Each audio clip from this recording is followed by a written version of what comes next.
point number two is really important, and we've heard some horror stories around this, Hmm. and it's around the client accounting. Now, when you pass everything over to a white label company or an outsourcing company, you're going to entrust them with doing your client accounting.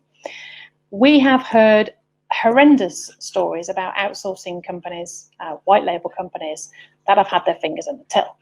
Now, one of the key things here is that when you get somebody to do your white label service, it's really important that they use their own client account, not yours.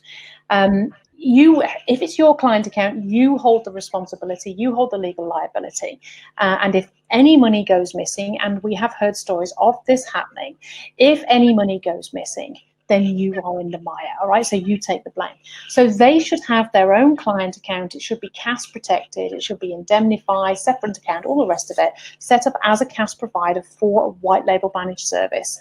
They should not be having access to your client account. And that is where a lot of the problems we've heard have come about. I mean, it's one thing dipping your money in your own pocket, but dipping your hand in someone else's pocket is even worse. So just be very careful with the client accounting. Make sure they're using their own client account, that it is audited every year. If they're an ALA member, it has to be audited every year, so you know damn well what money should be in there is in there, that it is exactly as it should be, and make sure that they have that insurance liability of minimum of 2 million as a CAS provider. So I think the client accounting, Dawn, is one of the key things, really, isn't it, in making sure, out of the 12 points, I think it's probably the biggest vulnerability. If you lose a couple of landlords, that's one thing, but if your client account disappears, that's a massive one. And there's been so many cases of this, and this is, for me, it's absolute alarm bells. Be careful here. Yeah, absolutely. And I think, like you've just said there, Sally, it's like, why would you give access? You wouldn't give somebody else access to your bank account at home, for example, your personal bank account. You wouldn't share that access with your family, and it just concerns me hugely. And I do question the reason why they wish to use other the agent's own client account, because me as an agent, I wouldn't. We have very limited amount of staff that have access to our client account in our building.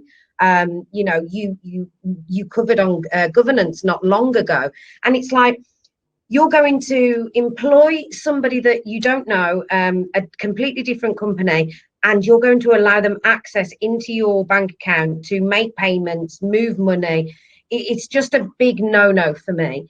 And as you said, when you're making a choice of who to outsource to, ask for evidence of their client accounting procedure, for their CASP information, the insurance that goes along with that.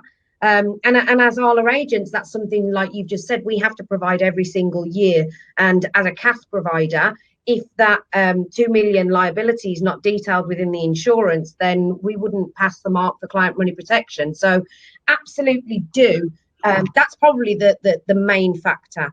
Don't let somebody else come into your bank account and have the authority to be able to move that money around. No, definitely not. It's a big no-no.